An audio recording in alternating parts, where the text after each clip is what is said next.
A entrevistada de hoje do nosso programa Café da Manhã é a deputada estadual eleita pelo PSL, Janaína Pascoal. Bom dia, Janaína.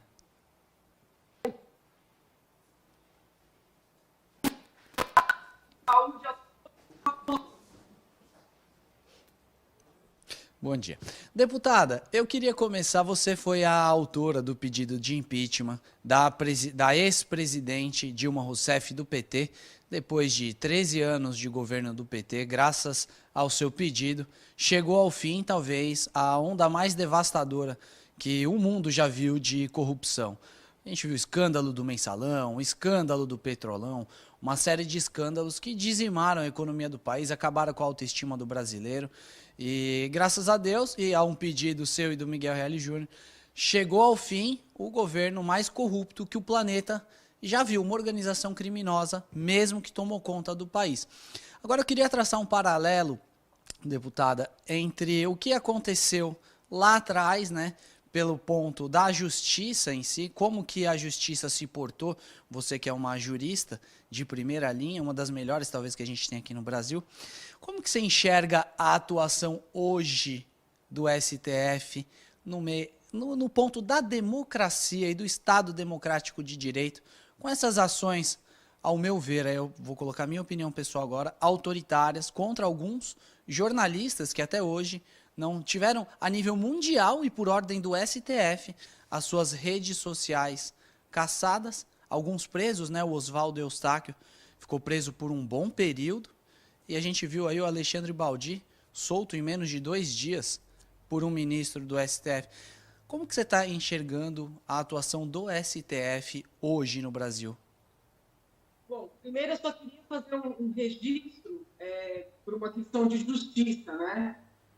Além da minha participação, a do professor Miguel, houve uma participação muito determinante no processo de impeachment, que foi quem efetivamente me estendeu a mão e, em certa medida, me incentivou a ir adiante, né, com algo que eu já acreditava ser certo. A participação dele, o apoio moral dele, vamos dizer assim, o aval, né, desse homem que trabalhou por 40 anos no Ministério Público, ele estava sendo justa naquela acusação, foi determinante. Então, só queria fazer esse registro para iniciar. Veja, eu dou aula, né, estou afastada agora da docência para exercício do mandato, mas eu dou aula de direito há mais de 20 anos. Fala, Uma das fala para ela minhas baixar. áreas de concentração, de pesquisa, é justamente a da liberdade de manifestação e expressão, e eu confesso que nunca vi, né, no Brasil e outros no mundo, salvo aquelas situações de ditaduras confessas, né? Mas eu nunca vi uma intervenção como essa cometida pelo Poder Judiciário, que torna a situação ainda mais grave. Então, assim, eu sempre ensinei os meus alunos que a liberdade de expressão e manifestação, ela se verifica justamente quando nós lutamos para que aquelas pessoas com as quais nós não concordamos possam falar, possam escrever, possam se manifestar. E o ambiente uspiano, né, o ambiente universitário, é um ambiente muito esquerdista. Então, é muito comum os meus alunos lutarem pela liberdade, não só os alunos, professores também, de manifestação, quando eram aquelas pautas mais à esquerda. Quando alguém tinha uma formação mais à direita, aí esse alguém não tinha direito de se manifestar.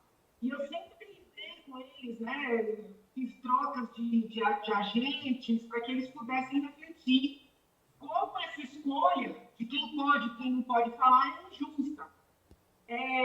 Então, assim, eu estou chocada com o que está acontecendo no Brasil, porque nós temos uma CPI acontecendo no Congresso Nacional, uma CPI ocorrendo aqui na Assembleia, inclusive eu sou membro, dois inquéritos no Supremo Tribunal Federal, que, a meu ver, tanto os inquéritos como essa CPI e CPMI, visam alcançar a direita, né? Sobretudo essa direita mais estridente, vamos dizer assim, porque eu também me considero representante da direita, mas eu não tenho esse estilo que esse pessoal todo que vem sendo alcançado tem. Inclusive, são pessoas que atacam demais, eles gostam de chamar quem não é como eles de comunista, né? Chega a ser pitoresco. Então, assim, eu não me identifico com eles. Justamente por não me identificar, eu me sinto mais confortável para defender o direito de eles existirem, né? O direito deles defenderem as suas pautas. Então, é muito assustador. No que concerne a CPMI, a meu ver, está evidente que querem criar provas para levar para a Justiça Eleitoral com o intuito de caçar a chapa Bolsonaro-Mourão, porque não existe um crime de responsabilidade por parte do Bolsonaro, a pessoa pode concordar com ele, pode divergir. Eu mesma, sobretudo no início da pandemia, divergi de maneira assim contundente dele, mas crime de responsabilidade não há. Então não tem por onde pedir o impeachment do Bolsonaro. Então eles têm que criar uma situação, né? E tirar o Bolsonaro e deixar o Mourão, para esses formadores de opinião, é algo assim muito assustador. Então eles precisam produzir, entre aspas, provas para tentarem tirar a chapa.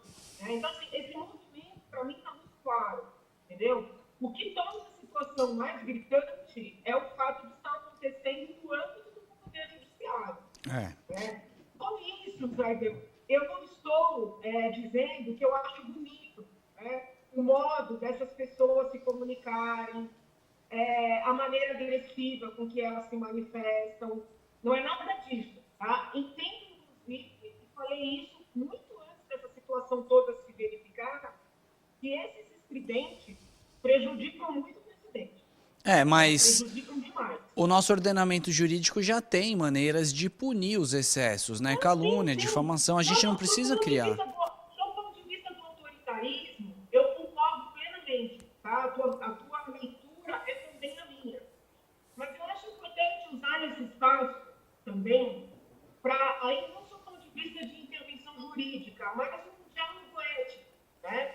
Para perguntar para essas pessoas até que ponto elas ajudam o presidente. Eu não vejo que elas ajudem o presidente.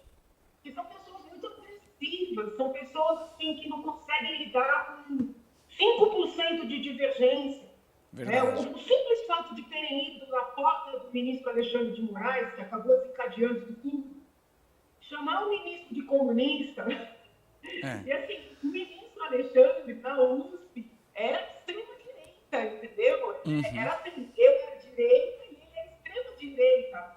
E, de repente, tem um bando de doidos, desculpa falar desse jeito aqui, na porta do cidadão, gritando que ele é comunista. Né? Então, assim, esse comportamento gera animosidades, né? Essas pessoas se identificam como bolsonaristas, então acabam criando ódio, né? Ódios, na verdade, contra o presidente. Então, assim, eu acho que assim, o Supremo está errando, eu vejo com clareza isso, do ponto de vista jurídico, mas talvez seja o momento desses apoiadores, né, pararem para refletir até que ponto o comportamento dele é um comportamento real do apoiador. Janaína, agora já que a gente entrou nessa questão mais específica, o jornalista Alan dos Santos, que foi um dos alvos do inquérito das fake news, que tramita internamente lá no STF, ele fez uma denúncia muito grave. Ele falou que uma consultoria alemã contratada pelo TSE, se eu não me engano, emitiu um relatório, já há cerca de um ano, de que haveriam 3 maletas de escuta telefônica, uma na Embaixada da China, outra na Embaixada da Coreia do Norte e uma na casa do advogado do PT, o Cacai.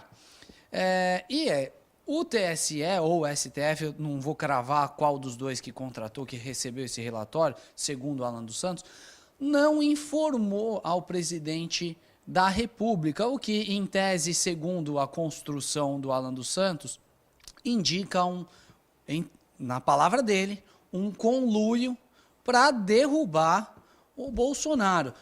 Eu queria te fazer 2 perguntas. Você acredita mesmo em maletas de escuta? E 2, você acredita que existe um conluio para derrubar o Bolsonaro? Como você disse, estão tentando construir na CPI das fake news provas, né? Estão edificando lá, e você pega pessoas que colaboraram produzindo relatórios para a CPI, foram presos já, né?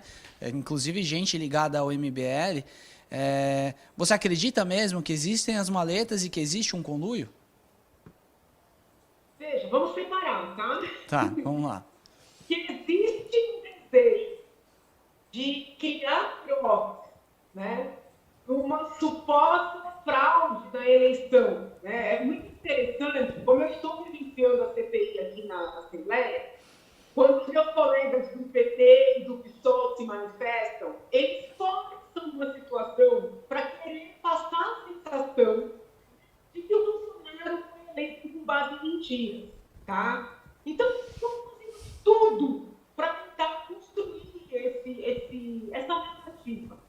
Só que quando eu digo assim, tudo bem, cadê as postagens mentirosas?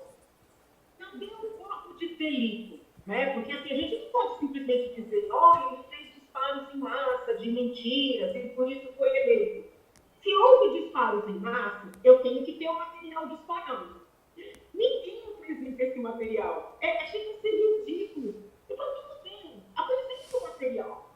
Né? Ninguém apresenta. Eles construíram uma narrativa de que o presidente foi eleito com base em mentiras e não conseguem demonstrar uma mentira, uma sequer.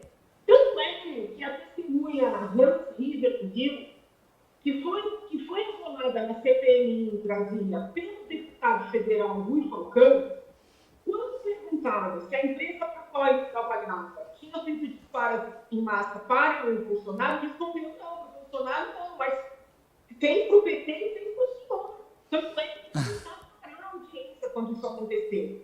Tá? Então, assim, é que existe todo um trabalho para construir essa suposta, né, fraude de disparo em massa de mentiras. Isso aí é um fato, tá? Isso aí não tem a menor dúvida.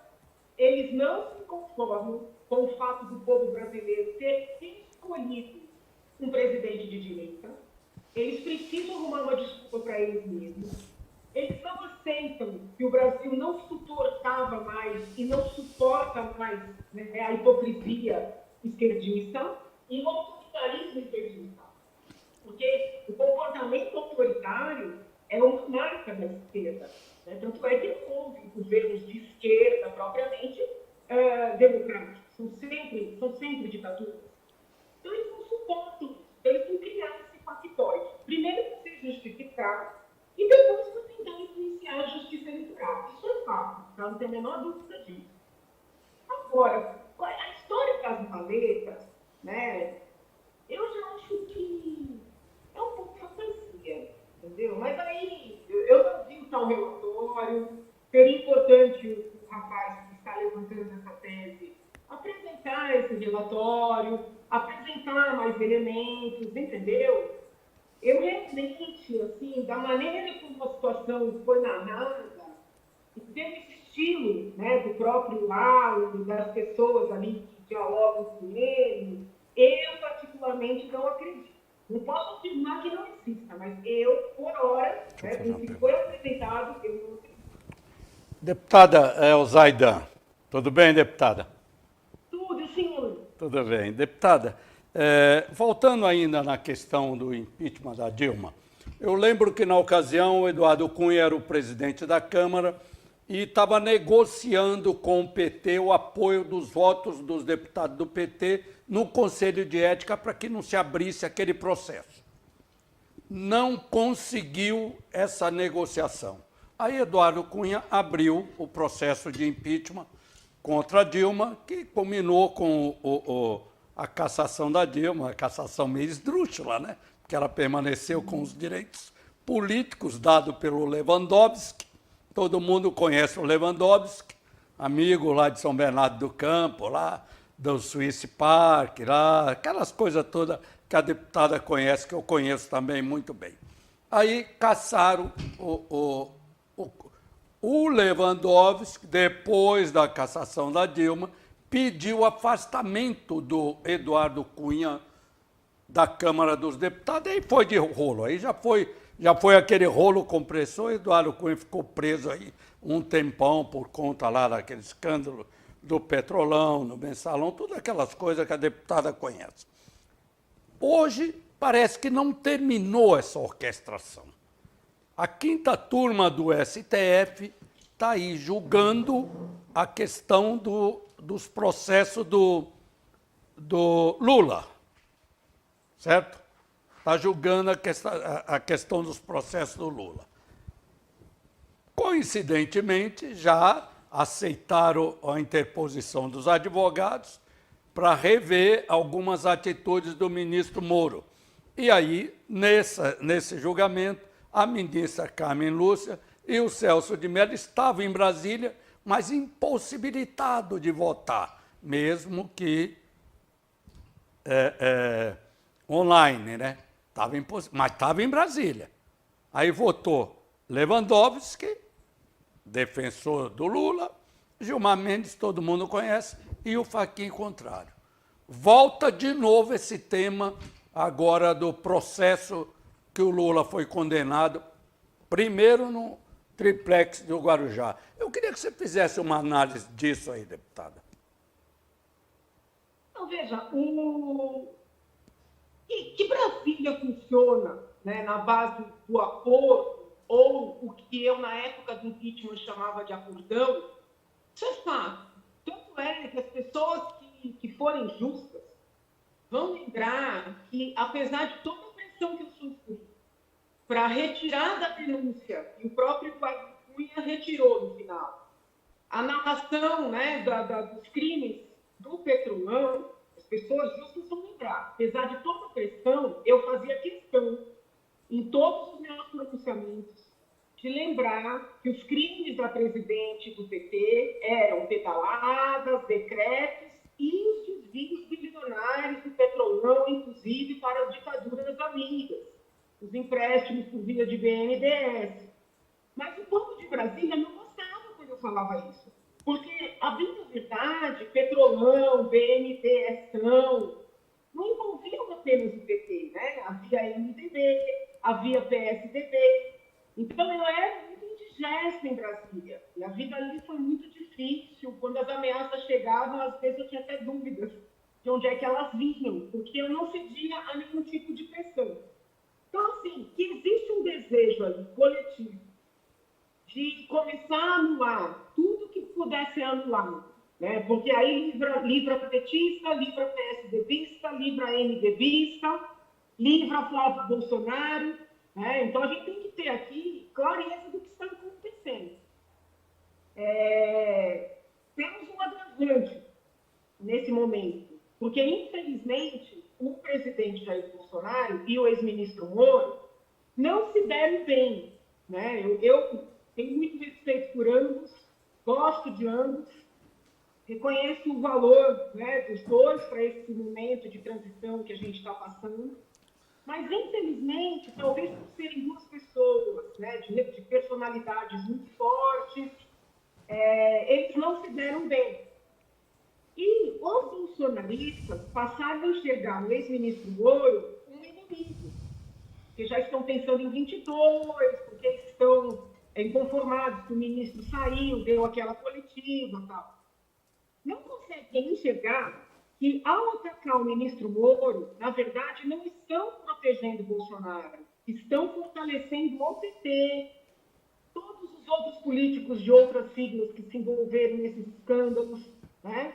Então, a gente vive hoje um momento muito delicado, né, onde a direita está fracionada, pelo ponto de vista ideológico, e onde aqueles grupos todos, que num momento muito determinante para a nossa história, se uniram contra a corrupção, também estão fracionados, né? Então, eu tenho chamado muita atenção, a frase é mais ou menos essa: o inimigo do inimigo não necessariamente é amigo, né? Eu tenho percebido os bolsonaristas se unirem àqueles grupos que desde sempre atacaram o Moro, atacaram o Delanhol, atacaram a Lava Jato, acreditando que com isso eles beneficiam o Bolsonaro. Só que esse pessoal que sempre atacou Moro, Delanhol e Lava Jato não quer saber de Bolsonaro. Então os bolsonaristas estão muito iludidos, né?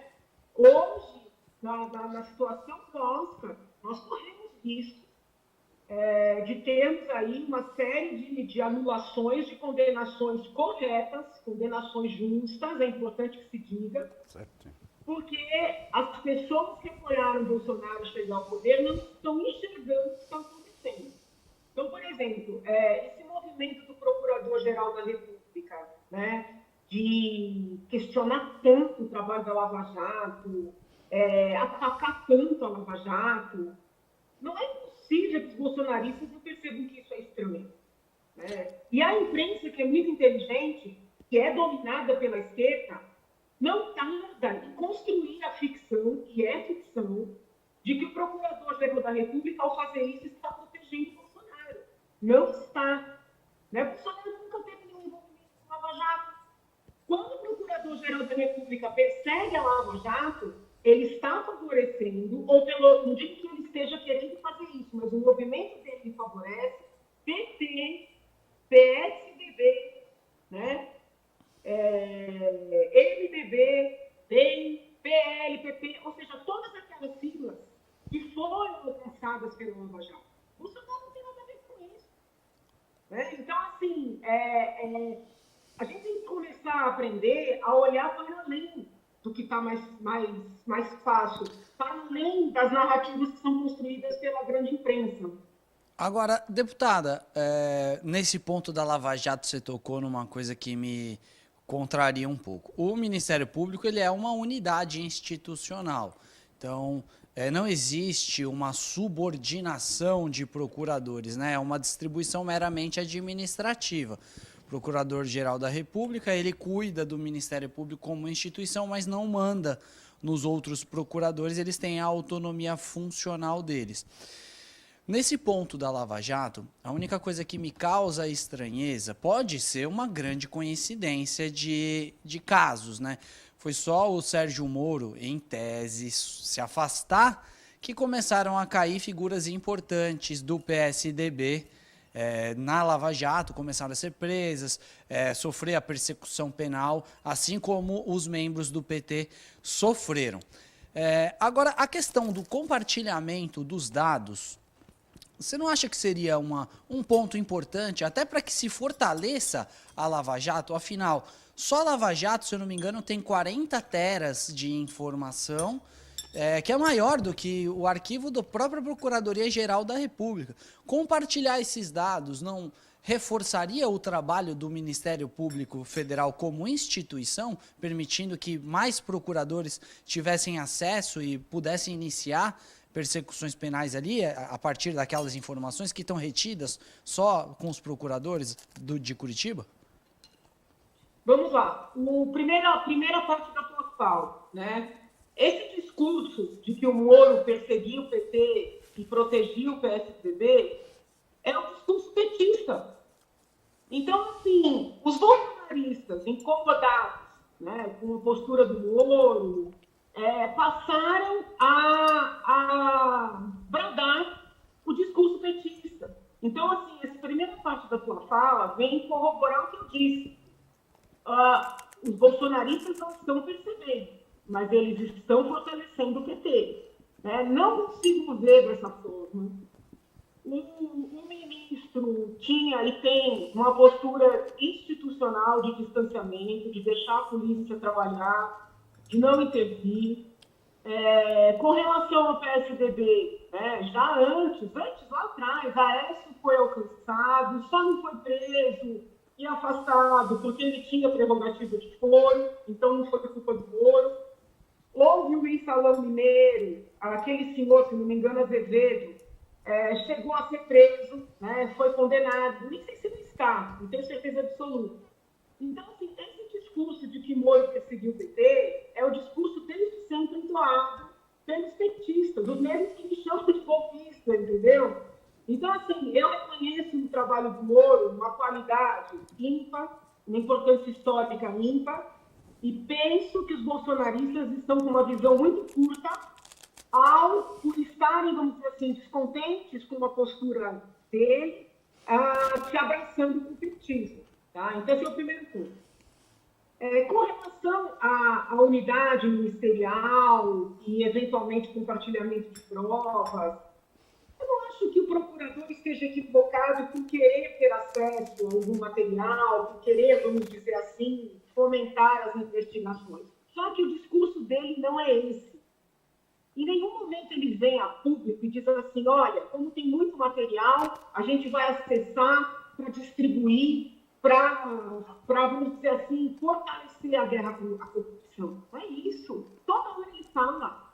Não, temos que colocar freio no lavajatismo, temos que ter um cuidado com o lavajatismo. Então, assim, ele está com uma atitude, como o próprio Moro disse, revisionista. Isso é ruim para o país, porque a gente evoluiu muito na luta anticorrupção, e isso é péssimo para o Ministério Público, porque me parece uma postura não técnica, uma postura política, né?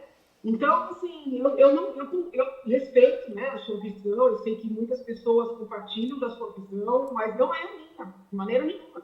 É muito estranho o que está acontecendo, esse movimento do Procurador-Geral da República de desmerecer um trabalho importante que foi feito e é reconhecido internacionalmente.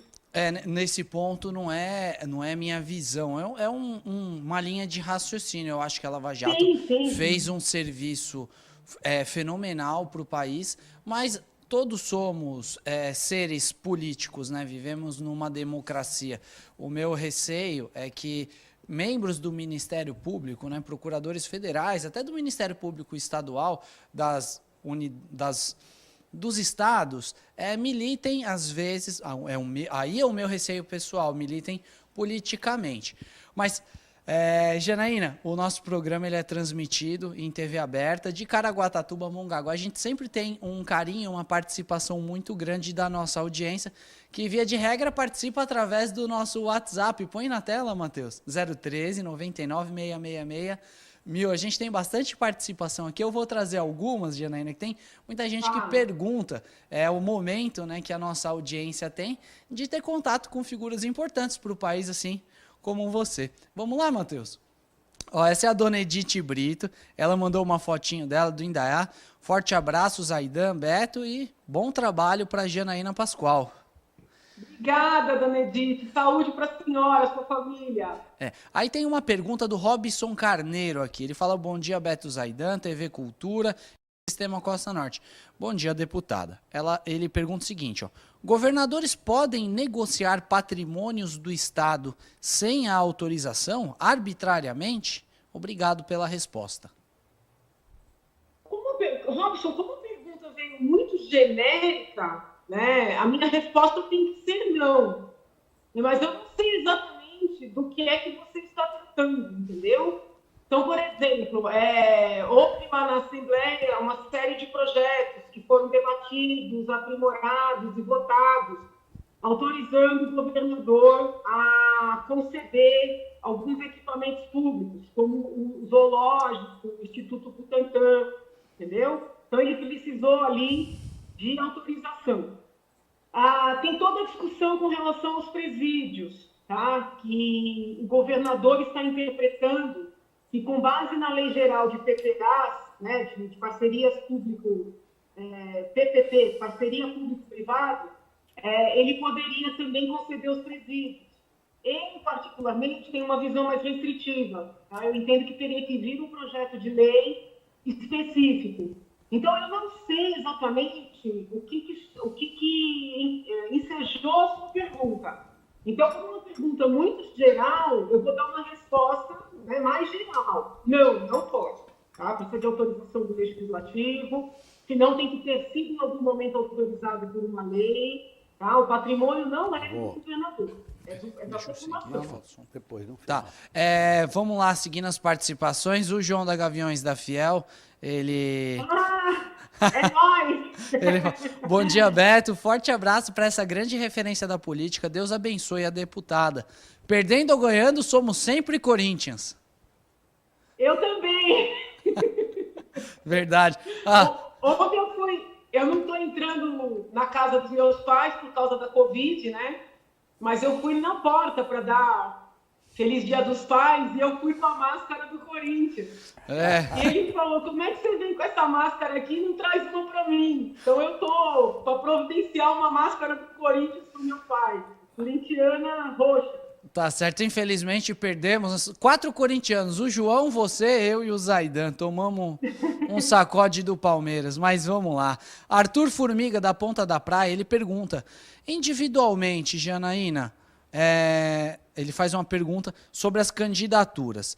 Você acredita que as candidaturas de vereador a presidente, individuais e independentes, poderiam mudar radicalmente e transformar o Brasil? Eu acho que candidaturas independentes. Sem partido. Eu acredito, tanto é que existe uma ação em trâmite no Supremo Tribunal Federal, foi proposta por um advogado do Rio, doutor Mesomo. Eu me habilitei como oradora, fui fazer uma sustentação oral defendendo as candidaturas avulsas. Eu já as defendia antes de estar na política.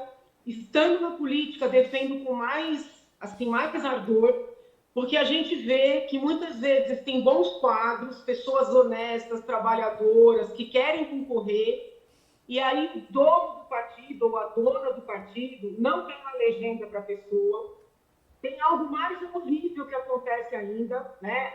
O dono ou dona do partido engana a pessoa, diz assim, olha, se liga aqui na minha sigla, e depois você vai ser candidato ou candidata a prefeito, a governador, a deputado. A pessoa se vincula, né? E aí existem vários prazos, porque depois que a pessoa se vinculou e passou o prazo, ela não pode mais mudar de partido.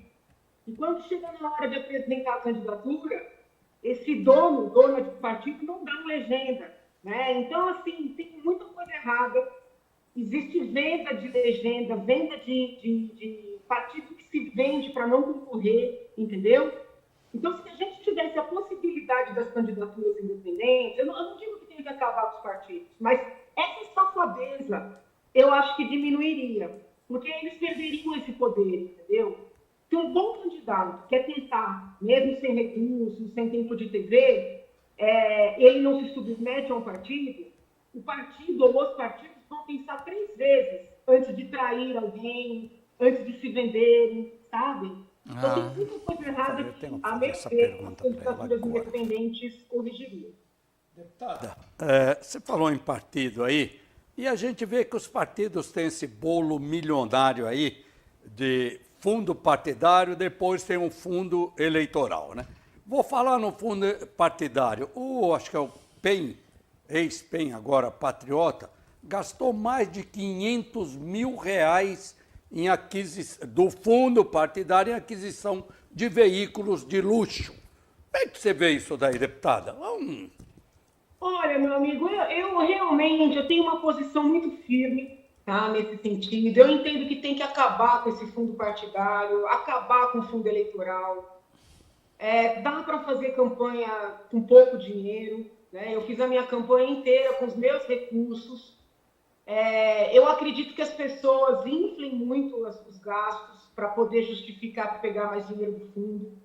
Não vou aqui falar nomes, mas eu fiz um levantamento e vi que candidatos assim, que tiveram pouquíssimos votos, gastaram R$800 mil de fundo eleitoral, sabe? R$900 mil. Como é que é isso?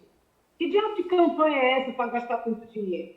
Então gasta, porque é mais ou menos o seguinte, o dinheiro está ali, então tem que gastar, sabe? Eu entendo que tinha que ter um comportamento corajoso, cortar, fechar essas torneiras, né? Me parece uma vergonha que com tanta demanda na saúde, na educação, no saneamento básico, que é a minha principal pauta, continuem gastando dinheiro para o partido. Uma competição. É uma competição desigual. Você vê, o PT é o que tem o maior fundo eleitoral, acho que 190 milhões. Depois vem o PP, depois o PL. São milhões e milhões de reais que são distribuídos para aqueles candidatos. Alguns candidatos, né? São para todos, não. Alguns. E outra coisa, e assim, muita gente que vive disso. Muita gente abre partido, gerencia partido, sem nenhum interesse em uma candidatura real, para ficar recebendo esses dinheiros e negociando com os partidos entendeu? Vendendo mesmo candidatura, tempo de TV. Então, assim, é uma podridão. Eu entendo que tem que instituir candidatura avulsa, Agora, tem que acabar com o fundo eleitoral, fundo partidário, por e que tem que que... reduzir o número de parlamentares em todas as casas legislativas, todas, sem exceção. Por que que a deputada não fez a escolha para a Câmara Federal em vez da estadual? Você tem uma atuação a nível nacional, os mais de 2 milhões de votos seu te elegeria deputada federal e levaria mais meia dúzia junto. Qual foi? Por que essa escolha? Vários partidos me convidaram para sair a federal, mas se o senhor recordar, quando o presidente, que ainda não era presidente, me convidou para sair a vice, eu disse a ele que eu aceitaria se eu pudesse ficar sediado em São Paulo. Né? Tem na Avenida Paulista, tinha, né? Ele até desativou, um escritório da Presidência da República. Eu propus ao presidente ficar sediado em São Paulo e só ir para Brasília quando ele viajasse ou quando houvesse alguma outra pausa. Né? A minha proposta, inclusive, foi, por exemplo, se fosse para visitar o Norte, o Nordeste, as outras regiões, eu partiria de São Paulo. O presidente não aceitou essa minha proposta. Né? O grupo que estava com ele achou que não era interessante. Eu acho que a proposta seria boa para mim e para o país também, mas isso aí é outra discussão. Então, assim, na medida em que eu não abri mão de ficar em São Paulo para ir por mais, no caso, a vice-presidência da República, não tinha nenhum sentido eu abrir mão de ficar em São Paulo, com todo respeito aos deputados federais, para ir por menos. Então, eu decidi concorrer a deputado estadual e a minha campanha foi toda feita assim, de São Paulo para o Brasil, né? Trabalhando de São Paulo para o Brasil. Então, eu avisei que continuaria, assim, entoando, né, causas nacionais, debates nacionais, e sigo fazendo dessa forma, sem abandonar os debates mais regionais, porque eu não queria sair de São Paulo, não podia sair de São Paulo. Quem sabe em 2022, né, se essas votações online ganharem força, eu mudo a cabeça. Tá Mas, certo. por enquanto, eu ainda preciso... Vai ser a dobradinha aí, Janaína. A dobradinha Janaína Pascoal e Sérgio Moro, é? Não entendi. Uma dobradinha aí, Janaína Pascoal e Sérgio Moro? Eu não conheço, acredite o senhor ou não, eu não conheço o ministro pessoalmente. Então, assim, qualquer tipo de trabalho conjunto, eu entendo que requer assim, muito conhecimento, né, das partes, requer muita identidade. Mesmo quando eu me aproximei do presidente, que ele me convidou, eu falei isso para ele. Eu falei, presidente, o senhor não me conhece, eu não conheço o senhor. Como é que vai ser nós trabalharmos juntos? Né? Então, até foi muito bom esse contato que eu tive com ele, porque eu e ele temos algo muito comum, né? O presidente e eu. A gente fala na cara. Vai contigo. Nós falamos as coisas na cara, né? E isso nos causa muitos problemas. Então, assim, eu acho difícil falar numa dobradinha, seja ela qual for, com uma pessoa que eu não conheço, entendeu? Então, muito difícil. E acho que 22 tem que ficar para 22. Mas Tá quanto certo. tempo a gente já tem esse programa? Eu queria aproveitar para falar uma coisa importante. Bom, deputada, eu vou trazer aqui as últimas participações. A gente está avançando para o fim do programa. A Elisete da Vista Linda manda um beijo para você. Ela tá... Beijo, Elisete. Ela manda um Feliz Dia dos Pais para mim, para o Zaidan, pois ontem e sempre é Dia dos Pais. Obrigado, viu, Elisete? O Vitor de Santos, ele fala bom dia a todos e a todas. Saúdo fraterno Riba Zaidan pela arguição do início do programa e sobre o grande gesto de cidadania do nosso presidente, no qual o Zaidan chama de Capitão Cavalão. Parabeniza sempre o programa pelas matérias. Me saúda também, obrigado, viu, Vitor, pela postura, desejando a todos os irmãos do Oriente e do Líbano que superem essa tragédia. Manda um abraço e dá os parabéns pelo seu trabalho, deputada. Muito obrigada. Muito obrigada. Eu posso falar uma coisinha? Com certeza. Todas as coisinhas, deputada, você é nossa convidada. Não, é assim,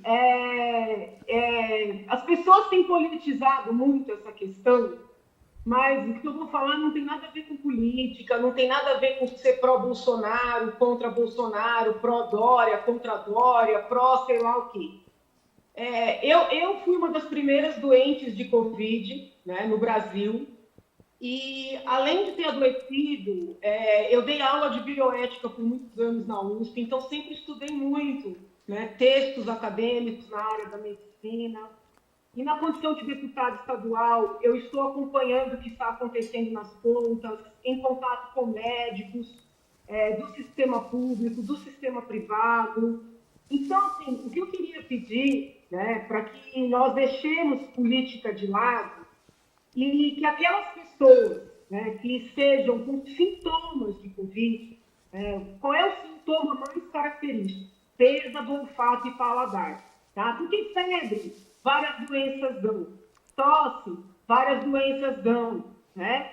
Mas perda do olfato e paladar, que é um dado muito característico da Covid, e é uma perda total. Viu? Se vocês pegarem assim, um desodorante e soltarem na frente da pessoa, ela não vai sentir. Se queimar o feijão no fogo, a pessoa não vai sentir.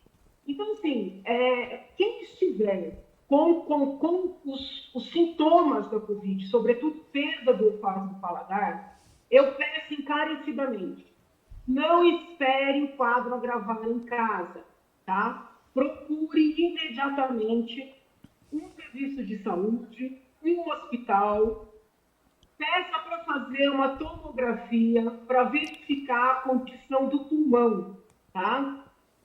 Isso não tem nada a ver com política. As pessoas, até que saiu no jornal esse fim de semana, Janaína está querendo agradar Bolsonaro, né, defendendo o tratamento precoce.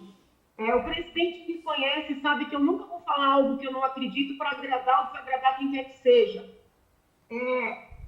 Todos os médicos que estão na ponta sabem que quando você começa a tratar no início, a chance do quadro agravar é muito menor.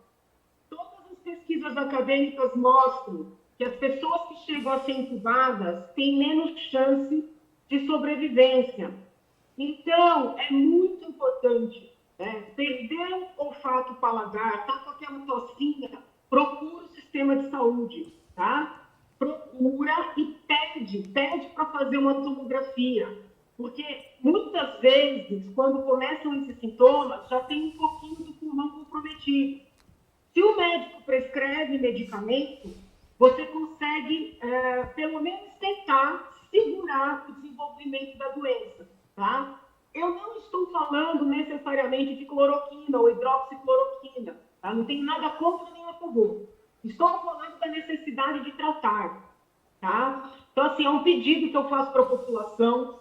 Durante muito tempo, né, o Ministério da Saúde ficou com esse discurso, fique em casa, com todo respeito ao ministro Mandetta, não estou aqui querendo fazer política, eu entendo que foi um erro, eu mesma fiquei em casa, quase morri por isso, tá? Tenho defendido firmemente a linha do atual ministro General Pazuello, porque assim que ele tomou posse, ele baixou uma normativa orientando as pessoas a procurarem tratamento logo no início dos sintomas, tá? E o meu caso, e os muitos casos que eu acompanho em São Paulo e no Brasil, que eu faço questão de acompanhar o que acontece nos outros estados também, demonstram que tratar no início tem consequências positivas. Tá? Então, eu quero aproveitar esse espaço precioso aqui, nesse café da manhã, para pedir para as pessoas se observarem, usarem máscaras, exercerem o distanciamento, evitarem aglomeração, evitarem festas, confraternizações.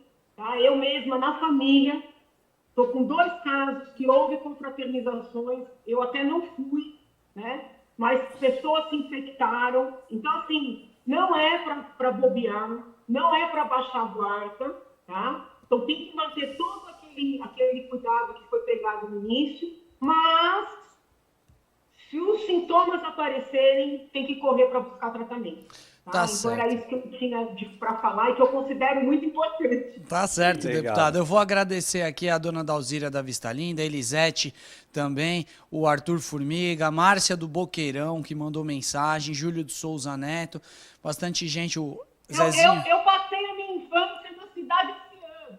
É sério? Sério. Que bacana. Eu pegava o bonde para ir passear no Boqueirão. algumas vezes. Eu passei a minha infância na cidade esse ano, né? Entre a estátua do Netuno e a de Iemanjá. Olha que bacana, deputada. A gente tem uma audiência muito grande em Praia Grande, São Vicente, Santos. A gente tem um carinho muito grande com a nossa audiência. Cidade Oceana são todas as memórias da minha infância lá com os meus avós.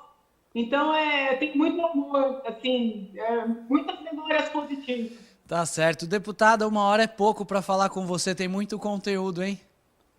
Estou à disposição sempre. Já vamos agendar uma próxima entrevista. Tem bastante coisa que eu queria ter falado.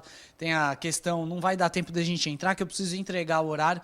A gente vai chorar, você vai chorar junto comigo e junto com os nossos irmãos santistas. Agora vai começar às 10 o programa Diário Santista. Que o Santos está numa draga também, deputada. Tá pior que o Corinthians, hein? Ô, meu pai. Janaína. Muito obrigada, tá? Deus abençoe a semana de todos que nos acompanham, dos 2 Aidans aí presentes, toda a equipe de vocês. Muita saúde, responsabilidade, tá? E vamos em frente. Fiquem com Deus. Obrigado, deputada. Você também fica com Deus. Então, logo passe tudo isso, a gente faz questão de recebê-la presencialmente aqui para conhecer um pouquinho melhor os detalhes da nossa região, que você já conhece bem, mas tem muitos novos problemas acontecendo por aqui. Tá bom, meu anjo. Obrigada, vai ser uma honra. Obrigado. Até a próxima. Tchau, tchau.